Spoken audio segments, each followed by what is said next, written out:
Il s'appelle Omar Radi, son procès s'est ouvert mardi 22 septembre. Journaliste marocain engagé contre la corruption et pour les droits humains, à 34 ans, il est accusé de viol et d'atteinte extérieure à la sûreté de l'État. Emprisonné depuis la fin du mois de juillet, le journaliste s'était déjà retrouvé derrière les barreaux en décembre 2019 pour avoir critiqué le régime. Lundi 21 septembre, l'Humanité et Mediapart publiaient une enquête commune consacrée à cette affaire. Bonjour Rachida El Azouzi et Rosa Moussaoui, vous êtes les deux journalistes co-autrices de cette enquête. Pour mieux comprendre les enjeux de ce procès, est-ce que vous pouvez nous expliquer la genèse de cette affaire? Comment Omar Radi se retrouve incarcéré fin juillet? En fait, on suit toutes les deux cette affaire Omar Radi depuis longtemps. Elle n'a pas du tout commencé en juillet. Omar Radi est un journaliste qui est dans le viseur de la monarchie, du pouvoir, depuis un bon moment déjà. Il a déjà eu des démêlés, mais ces démêlés se sont transformés en une espèce d'acharnement politico-judiciaire depuis décembre. À ce moment-là, il a été emprisonné pour un tweet critiquant la justice de son pays et notamment les lourdes peines infligées aux leaders du mouvement populaire dans le Rif. Il a été poursuivi pour cela. Sous la pression internationale, il avait été libéré le 31 décembre, mais ses ennuis n'ont pas pris fin à ce moment-là. Il a commencé, dans la presse de diffamation dont on a beaucoup parlé dans notre enquête, à être accusé d'espionnage, de recevoir des fonds de l'étranger. Une enquête judiciaire a été ouverte avec au total une vingtaine de convocations à la Brigade nationale de la police judiciaire. Et en juin, coup de tonnerre, un rapport d'Amnesty International met au jour en fait l'espionnage du téléphone de Omar Radi par les autorités marocaines grâce à un logiciel qui s'appelle Pegasus, un spyware, en fait un logiciel espion développé par une firme israélienne, la firme NSO. Et ce logiciel-là, il avait déjà été mis en cause par le laboratoire Citizen Lab de l'Université de Toronto. Déjà à l'époque, une étude avait mis au jour le fait que plusieurs dizaines de défenseurs des droits humains dans le monde avaient été surveillés grâce à ce logiciel. Et à ce moment-là, d'ailleurs, Facebook avait ouvert une action en justice contre NSO parce que la messagerie WhatsApp avait été fragilisée par ce logiciel-là. Et tout à fait, comme l'a dit Rosa, Omar Radi est dans le viseur du pouvoir marocain depuis des années par ses activités politiques et ses enquêtes journalistiques, puisqu'il travaille sur des sujets sensibles quand ils ne sont pas tabous, l'économie de rente, vous l'avez dit en introduction, la corruption, mais aussi l'expropriation des terres. Là, il travaillait là-dessus justement. Et puis il avait couvert des mouvements sociaux qui avaient été violemment réprimés dans des régions abandonnées par l'État. Et c'est vrai que s'est mis en place un harcèlement politique, judiciaire, médiatique tout au long de ces années, avec une accélération depuis ce tweet et depuis cette enquête d'Amnesty en juin, qui a conduit les autorités donc à lui coller plusieurs accusations. Survient cette accusation de viol en juillet, on va y revenir, mais ce qu'il faut rappeler quand même, c'est que toutes ces accusations sont dans un seul et même dossier. C'est une seule et même instruction. Il y a pas, les dossiers ne sont pas disjoints, ce qui fait craindre à pas mal d'observateurs des droits humains une instrumentalisation du système judiciaire. Et d'ailleurs, à ce titre, l'ONG Human Rights Watch a récemment rendu un rapport qui conclut à des accusations, je cite, pauvrement étayées. Justement, cette affaire, elle est aussi particulière parce qu'on a un journaliste qui est très apprécié par les mouvements de défense des droits humains au Maroc comme ici en France et qui a longtemps été soutenu face aux persécutions judiciaires qu'il a subies. Et là, ce journaliste qui est une sorte d'icône se retrouve accusé de viol. Comment vous faites pour raconter ça? Alors d'abord, on s'attache aux faits. On regarde ces faits et on s'attache à les raconter au plus près. Qu'est-ce qui s'est produit? Donc ce viol aurait eu lieu dans la nuit du 12 au 13 juillet 2020 dans la maison de Ali Amar et Fatima Zahra Al-Kadiri, qui sont les fondateurs du desk, un site dédié à l'investigation pour lequel travaillait à la fois Omar en tant que journaliste, il avait d'ailleurs cofondé ce journal en 2015, et puis une jeune femme, Hafsa Boutahar, qui elle était employée commerciale et publicitaire.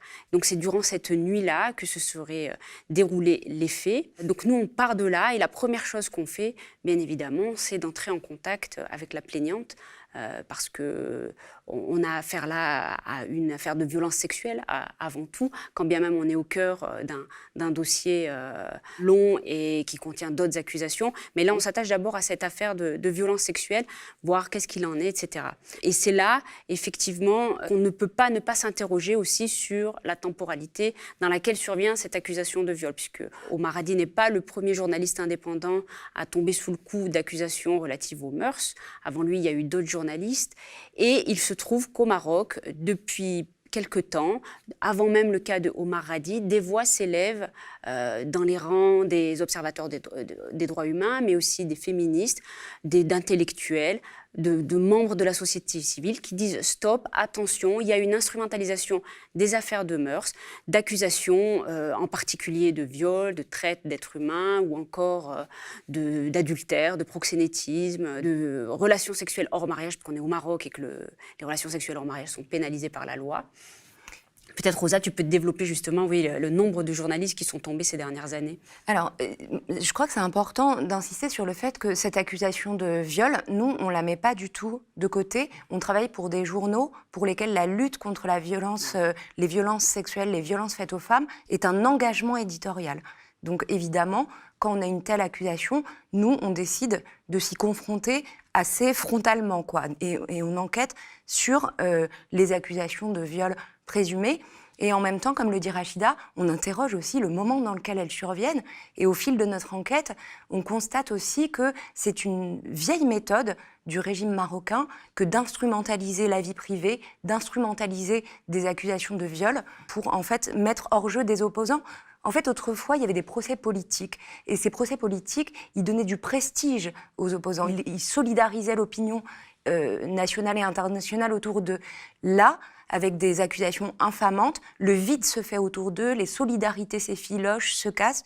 Et donc, on s'est aussi interrogé là-dessus. Mais effectivement, tout en s'attachant aux faits. Et en reconstituant les faits, on est tombé sur un faisceau de faits extrêmement troublants. J'en cite un. En fait, 1 mois et demi avant le dépôt de la plainte pour viol, qui survient 10 jours après les faits présumés, un journal, un site internet qui est connu pour être un relais des services de sécurité et du pouvoir, fait un article présentant Omar Hadi comme un violeur, en évoquant des faits qui seraient survenus il y a quelques années, en 2008, dans une université de printemps d'Attaque. Et des noms sont cités. Donc nous, on a pris contact avec ces protagonistes et en fait, la victime présumée, présentée comme telle par ce site de diffamation, elle-même nie catégoriquement avoir été violée par Omar Hadi. Or, l'article fait le récit d'un viol qui se serait produit sous l'œil passif d'un des camarades de Omar Hadi, un peu le même scénario qui va se reproduire chez les fondateurs, les patrons du desk. Et donc, on a interrogé, en fait, l'ancrage de ce scénario dans l'imaginaire des visiteurs de ce site de diffamation. Et d'ailleurs, parlons-en, c'est important de parler de ces médias-là qui sont dits de diffamation et qui sont au cœur de polémiques depuis longtemps au Maroc, mais encore plus depuis cet été. Il y a eu énormément de tribunes, de voix qui se sont levées pour dire qu'il fallait cesser l'impunité judiciaire vis-à-vis de ces journaux qui ont une sorte de tapis rouge pour en dénigrer, diffamer des opposants et des journalistes. Et la plaignante que nous avons souhaité interviewer à de plusieurs reprises, a refusé, malgré toutes nos relances, de nous parler au nom du secret de l'instruction. Donc, bien évidemment, on le comprend. En revanche, je ne vais pas chercher à mettre en doute sa parole, loin de moi, véritablement. On l'a expliqué, les violences sexuelles la lutte contre les violences sexuelles sont un des engagements forts de nos rédactions et de nous en tant que femmes et journalistes. Mais il se trouve qu'elle a parlé à 2 médias proche du pouvoir et réputée pour être manipulée par celui-ci. Et à ces 2 médias, donc elle a raconté cette nuit qui a vu sa vie basculer. Mais c'était important donc de pouvoir interroger cela parce que ces médias-là sont accusés de diffamer. Et c'est que ces 2 médias sont l'un des rouages du harcèlement médiatique que subit Omar Hadi depuis plusieurs mois. Pendant votre enquête, vous avez interrogé les proches justement d'Omar Hadi. Donc il y en a qui ont dit que selon il y avait une instrumentalisation des luttes féministes pour museler la parole des journalistes et des opposants, sans compter, donc vous l'expliquerez très bien dans l'article, toute l'omerta qui règne. En fait, les gens n'osent plus parler, n'osent plus prendre de position publique sur l'affaire. Est-ce que ça montre aussi que là, vous en avez un petit peu parlé juste avant, que le régime marocain, pour continuer d'asseoir son caractère autoritaire, essaie de se servir de ces affaires de mœurs, etc., de violences sexuelles et de viols, pour disqualifier la voix des opposants? Tout à fait, oui, c'est quelque chose qui est de plus en plus répété et qui pose de plus en plus de questions. Mercredi 23 septembre, l'ONG Reporters sans frontières a même saisi la rapporteure spéciale des Nations Unies en charge de la violence contre les femmes pour lui demander publiquement de condamner cette instrumentalisation par les autorités marocaines. Il y a eu, entre juin 2018 et aujourd'hui, 3 journalistes qui travaillent pour le même journal, le quotidien Akhbar El Youm, qui est un des derniers journaux indépendants marocains et qui est très critique envers le régime, qui ont été condamnés. Il y a eu Toufik Bouhichline pour viol et traite d'êtres humains.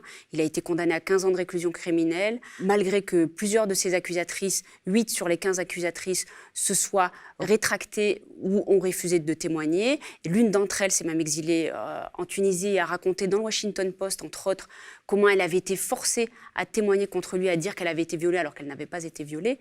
Il y a eu ensuite, en mai de cette année, Souleymane Raissini, qui est le rédacteur en chef de ce journal, qui est connu pour ses éditos au vitriol, qui lui a été emprisonné sur simple audition d'un activiste LGBT affirmant avoir été agressé. Mais c'est contraire au droit marocain, le fait que ce soit sur simple audition, il n'y a pas eu d'enquête. Donc là, il est aujourd'hui emprisonné. Et puis, vous vous en souvenez, l'histoire de Hajar Raissouni, journaliste, qui se trouve être la nièce de ce rédacteur en chef, qui elle est aujourd'hui également exilée, et qui, elle, en septembre de l'année dernière, a été condamnée à 1 an de prison pour avortement illégale et relations sexuelles hors mariage. S'en était suivi une mobilisation extraordinaire, tant au Maroc qu'à l'international, qui avait conduit le roi du Maroc, Mohamed VI, à la gracier. Donc c'est important de rappeler cela. Et c'est vrai qu'il y a de plus en plus de voix féministes, associations de droits humains, qui disent stop à cette instrumentalisation qui est la pire chose qui puisse arriver aux femmes et à toutes les victimes de violences sexuelles, puisqu'elle frappe du soupçon permanent leurs paroles, si demain ils vont réussir à porter plainte. Et c'est d'autant plus grave qu'en fait les violences sexuelles, c'est une réalité absolument massive au Maroc et c'est une réalité à laquelle les autorités politiques n'apportent pas de réponse. Aujourd'hui, au Maroc, il est très difficile de franchir la porte d'un commissariat déjà pour déposer plainte pour viol, même lorsqu'on dispose de preuves solides, de constatations médicales.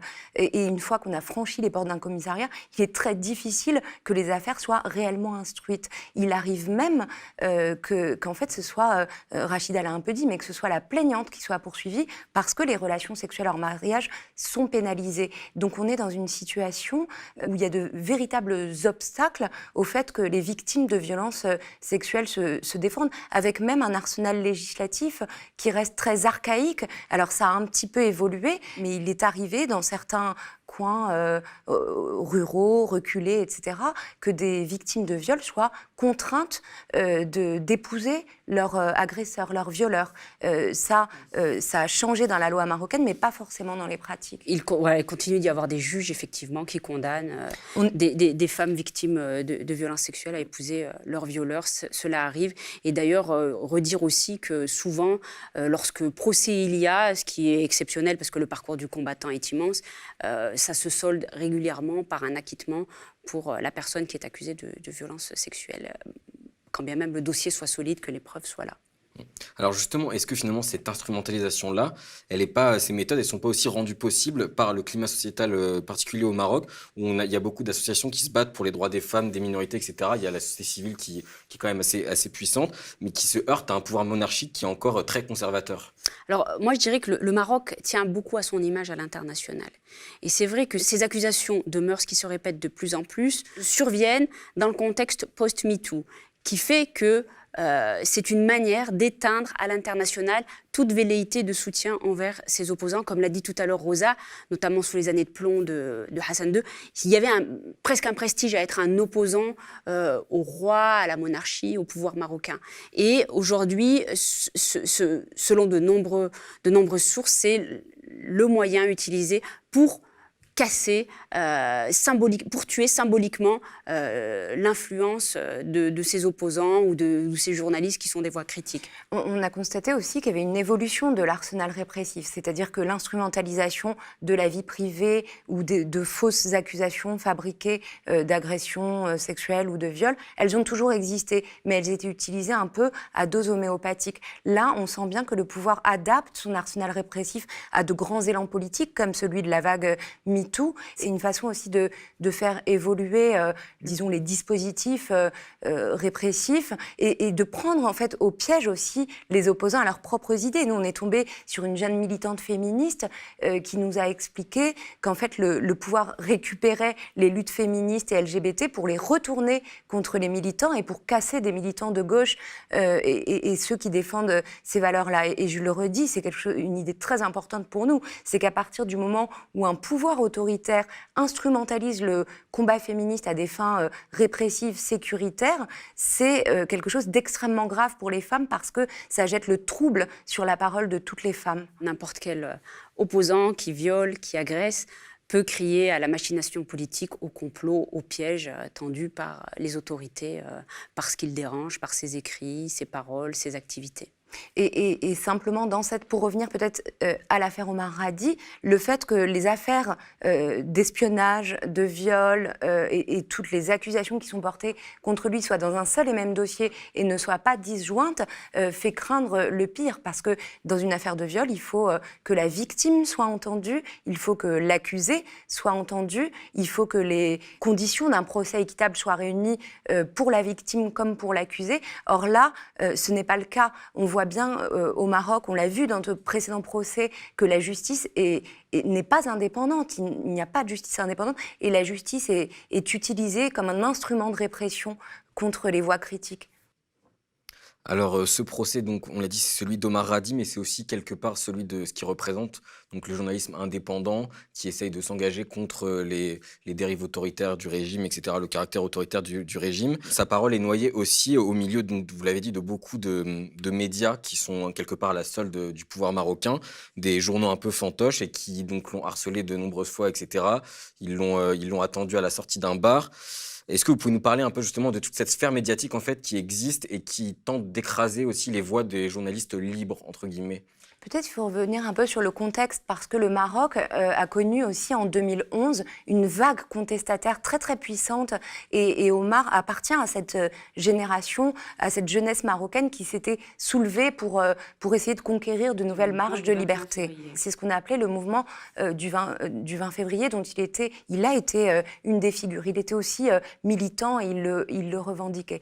Et à ce moment-là, ces jeunes militants, ils se sont saisis des réseaux sociaux et de l'outil qu'offraient les réseaux sociaux, de la caisse de résonance qu'offraient les réseaux sociaux pour faire circuler des idées, pour faire vivre la contestation et pour trouver une tribune. Et je crois que les pouvoirs, pas seulement le pouvoir marocain, mais tous les régimes du Maghreb et du Moyen-Orient ont tiré les leçons de cette séquence-là parce qu'ils avaient perdu la main en termes d'information, de circulation des idées. Et c'est à partir de ce moment-là qu'on a vu se développer des médias dont la matière première, ce sont les fake news, en fait. C'est ça, fake news et diffamation. Et c'est effectivement, ça coïncide aussi avec l'avènement du numérique. À l'époque, la parole se libère aussi. Alors, elle se libère dans la rue, mais elle se libère aussi sur le web. On l'a vu en Égypte. La révolution s'étend grâce au web, idem en Tunisie avant cela. Au Maroc, c'est la même chose. Et donc, du coup, il faut occuper le web. Et ils occupent le web avec ces médias-là qui vont effectivement se distinguer par la diffamation, par le dénigrement. Et leur cible régulière, ce sont les opposants, les journalistes, en tous les cas, les voix critiques. Et qu'est-ce qui se produit? Jusque-là, personne n'avait trop osé parler de ces médias-là. Mais là, cet été, il s'est produit un fait inédit, effectivement. C'est qu'il y a eu plusieurs intellectuels qui se sont levés pour dire stop à ces régimes, et à ces journaux et à leur impunité. Et on a vu qu'il y avait une réelle prise de conscience de leur côté. Eux, ils en font carrément un des piliers de la violation des droits humains aujourd'hui au Maroc. Il faut dire aussi qu'on a affaire à des machines assez redoutables. Si on prend le cas de Chouf TV, qui a été au cœur du dispositif de harcèlement politico-judiciaire de Omar Hadi, ce sont des dizaines de millions de followers, de spectateurs. C'est un des médias les plus vus aujourd'hui au Maroc. Voilà, et c'est un des médias les plus vus au Maghreb. Donc c'est vraiment un impact aussi extrêmement fort, des moyens très importants mis à la disposition de ces médias de diffamation. Et leur force, c'est qu'ils sont capables d'arriver avant même que les événements ne se soient produits. Alors, le patron de Chouf TV l'assume et dit, bien sûr, ce sont les citoyens qui nous contactent, mais il faut reconnaître que c'est aussi la police politique. Et là, dans le cas de Omar Radi, la question se pose de manière criante, puisque vous parlez tout à l'heure de cette agression, d'une autre accusation qui lui colle en ce moment au dos, c'est celle d'ivresse manifeste sur la voie publique, violence et insultes. Et ça, c'était le 5 juillet, si je ne me trompe pas. Une télé, un caméraman de cette web télé a attendu longuement dans sa voiture que Omar Radi et un de ses collègues sortent d'un bar du centre-ville de Casablanca où il se trouvait. Et il a provoqué une altercation, etc. Et voilà, donc je ne vais pas rentrer dans le détail de cette affaire, on la raconte longuement dans notre article, mais toujours est-il, c'est qu'il y a cette altercation qui se produit, et dans une rue adjacente, il y a une voiture de police qui attend et qui intervient dès lors que des insultes fusent, et elle embarque Omar Radi et son collègue. Ce caméraman, lui, n'est pas inquiété alors qu'il est l'instigateur. Omar Radi et son collègue finiront en garde à vue. Lui, il ne sera pas inquiété, même si on lui a collé quand même une accusation d'insulte et menace, je crois. Mais Omar Radi, eux, sont poursuivis pour ivresse manifeste sur la voie publique. Alors, peut-être un dernier mot de vous deux sur l'enquête. Du coup, qu'est-ce que vous concluez de tout ça, toutes ces recherches que vous avez faites, toute cette enquête que vous avez menée? Je pense que c'était important de s'intéresser à cette affaire parce qu'elle dit beaucoup du Maroc d'aujourd'hui et du climat qui y règne, mais surtout parce qu'elle croise deux combats fondamentaux, la lutte contre les violences sexuelles et la lutte pour les libertés qui sont menacées aujourd'hui au Maroc. Donc il était important d'être là, sachant que nos confrères et nos consoeurs au Maroc aujourd'hui travaillent très très difficilement. Le métier de journaliste est quasiment impossible, le métier de journalisme indépendant, et la plupart des journalistes qui s'y tentent sont soit poussés à l'exil, soit abandonnent et deviennent universitaires, professeurs ou font toute autre chose au Maroc. Moi, j'ai été frappée par cet aspect-là de notre enquête, c'est qu'on a avancé sur un terrain complètement miné par la peur et les conditions d'exercice du métier de journaliste aujourd'hui au Maroc, mais pas seulement au Maroc. On pourrait citer aussi l'Algérie avec plusieurs de nos confrères qui sont derrière les barreaux en ce moment, dont Khaled Drarni, le correspondant de TV5 Monde et qui est aussi le fondateur du média Casbah Tribune en Algérie. Et pour nous, c'était aussi important de se coller à cette enquête-là parce que au Maroc, nos confrères ne peuvent pas la conduire. Et donc, c'était aussi pour nous une manière de prendre un peu le relais parce que même si nous aussi, aujourd'hui, on est la cible de tentatives d'intimidation ou de pression, nos conditions de travail depuis Paris sont évidemment incomparablement plus douces et plus confortables. Merci Rosa Moussaoui et Rachida El Azzouzi d'être venus sur le plateau du Média. Et on le rappelle, donc, votre enquête est à lire sur l'humanité.fr et mediapart.fr. Merci beaucoup Merci. pour votre invitation.